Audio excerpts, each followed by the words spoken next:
जय श्री राम, जय महाराज जी की। स्वागत है आपका अपने चैनल जय गुरुदेव पर। हमारे पूजा स्थान यानी कि मंदिर में देवी देवताओं की मूर्तियों, फोटो तथा प्रतिमाओं की संख्या आज के ज़माने में एक समस्या सी बन गई है। यदि किसी को भी अच्छा लगता है तो फिर तो कोई बात नहीं, लेकिन जिन्हें ये ज़्यादा संख्या में अच्छी नहीं लगती उनके लिए एक समस्या ही है। आज के अंक में हम जानेंगे कि आखिर इन मूर्तियों का, फोटो या प्रतिमाओं का करें तो क्या, यदि ये अधिक हो जाए तो, और भी बहुत कुछ हमारे पूजा स्थान के विषय में इस वीडियो में। इसलिए अंत तक हमारी वीडियो में बने रहिएगा। और यदि आपने चैनल सब्सक्राइब नहीं किया है तो सब्सक्राइब कीजिएगा चैनल को, और नई वीडियो की नोटिफिकेशन के लिए बेल आइकन ज़रूर प्रेस कीजिएगा। चलिए जानते हैं होता क्या है कि जब भी परिवार का कोई सदस्य या हमारे मित्रगण तीर्थ स्थानों में पर्यटन के लिए जाते हैं तो लौटते समय अपने साथ वहाँ के देवी देवताओं की फ़ोटो या प्रतिमा ले आते हैं। और इसके अलावा कभी कभी हमें भेंट के रूप में भी कई भगवान की मूर्तियाँ मिलती रहती हैं। इनका और पूर्वा पर चली आ रही अनेक मूर्तियों का पूजन वैसे ही किया जाता है।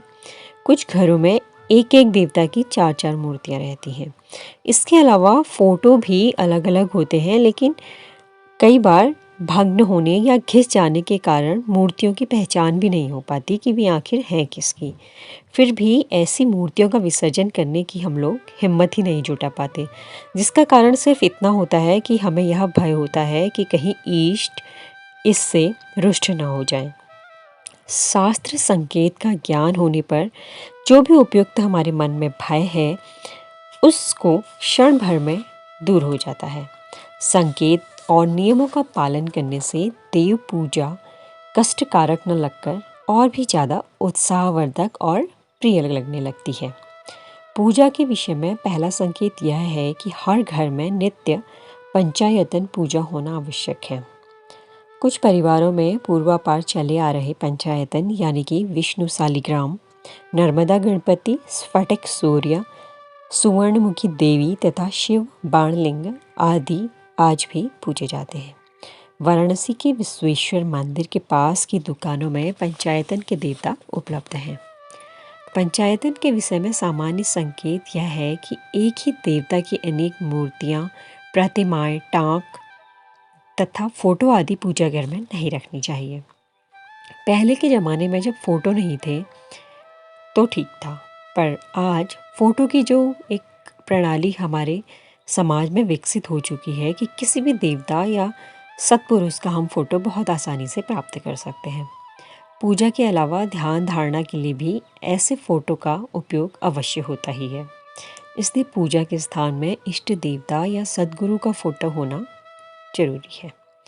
इसके अलावा अन्य देवताओं की मूर्तियाँ, टाँक एवं उनके फोटो की पुनरुक्ति हमें नहीं करनी चाहिए। अर्थात एक देवता की एक ही मूर्ति या फोटो हमारे मंदिर में होनी चाहिए, अन्यथा वे अंतहीन हो जाते हैं, अर्थात हमारे मंदिर में वे वास नहीं करते।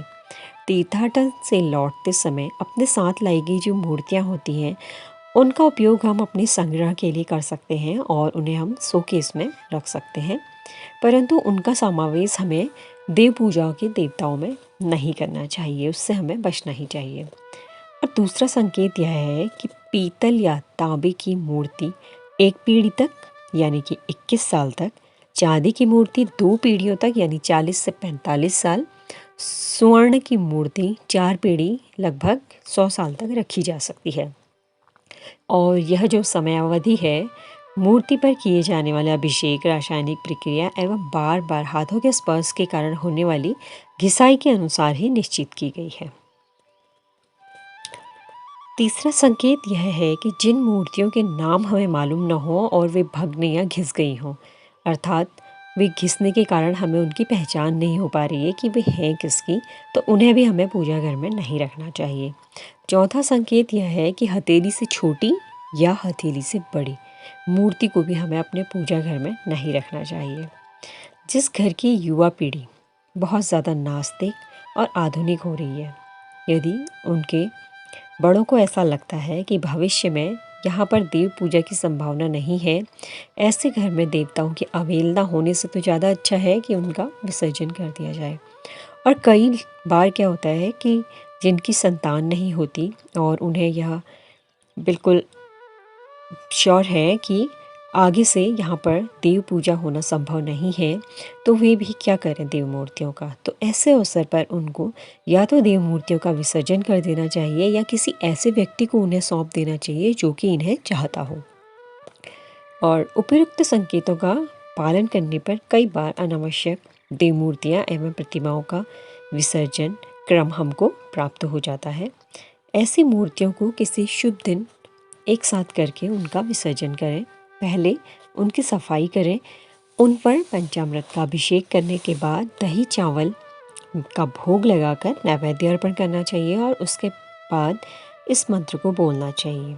यान्तु देवगणाः सर्वे पूजा मादाय पार्थिवीं इष्ट काम प्रसिद्ध्यर्थम पुनर्गमनाय च। इसके बाद सभी देव मूर्तियों को एक नए वस्त्र में बांधकर लगभग 7 महीने तक अपने घर में रखना चाहिए। इसका क्या कारण हो सकता है? हमने तो विसर्जन के लिए उन्हें रखा था। इसका कारण ये है कि यदि आपके मन में विसर्जन करने का पछतावा हो या कोई और गलती हो तो उसको सुधारने की गुंजाइश रह जाती है। इस तरह हमारा पूजा स्थान स्वच्छ, पवित्र, सुंदर और आदर्श बनने पर जो हम पूजा करेंगे वो मन को समाधान देती है। धातु की मूर्तियों को एकादशी, पूर्णिमा, चंद्र या सूर्य ग्रहण अथवा अमावस्या आदि पर्वकाल पर स्नान कराना चाहिए। इसके शेष दिनों में गीले कपड़ों से पोंछ लेना बेहतर है। स्वयंभू मूर्ति तथा पंचायतन की मूर्तियों को रोज भी स्नान कराया जा सकता है। साल भर में कम से कम 3 बार कुलधर्म, कुलाचार और नवरात्र महोत्सव के पूर्व उद्वार्जन करना चाहिए। बहुत से लोगों के पास क्या होता है कि अलग अलग देवताओं के यंत्र होते हैं। उन पर दायां हाथ रखकर संबंधित देवता के नामों तथा उनके मंत्र का उच्चारण करने पर उन यंत्रों में देवत्व आ जाता है। जिन्हें यंत्र पूजन विधि मालूम न हो वे अनभिज्ञता से पूजा करने के बजाय उन यंत्रों का विसर्जन कर देना। आदर्श पूजा घर में इष्ट देवता, कुल देवता एवं पंचायतन, इन 3 प्रकार के देवताओं को ही रखना चाहिए। इष्ट देवता की मूर्ति हथेली से छोटी होनी चाहिए। शास्त्रों के अनुसार हथेली से अधिक आकार की मूर्ति का पूजन करना श्रेय नहीं माना जाता। पंचायतन में नर्मदा गणपति, स्फटिक सूर्य, स्वर्णमुखी देवी, शिव बाणलिंग एवं विष्णु शालिग्राम का समावेश होता है। सामान्यतः विष्णु शालिग्राम मध्य में रखकर पंचायतन की रचना की जाती है। पूजा स्थान में ध्यान एवं त्राटक करने के लिए इष्ट देवता की फोटो अवश्य होनी चाहिए। इष्ट देवता के अलावा वहाँ पर अन्य कोई प्रकार की फोटो नहीं होनी चाहिए। जिस साधक के इष्ट देवता एवं कुल देवता एक ही हों वह दोनों को मिलाकर एक मूर्ति एवं इष्ट देवता के सामने फोटो अवश्य रखें। इस तरह देव घर अर्थात हमारा मंदिर साफ सुथरा एवं आदर्श होगा। ऐसे साधक की साधना उपासना उत्तरोत्तर अधिकाधिक फलदायी होती है और घर में मंगलमय वातावरण निर्मित होता है। आज के अंक में इतना ही। मिलते हैं अगले अंक में एक नई वीडियो के साथ। जय श्री राम, जय महाराज जी की।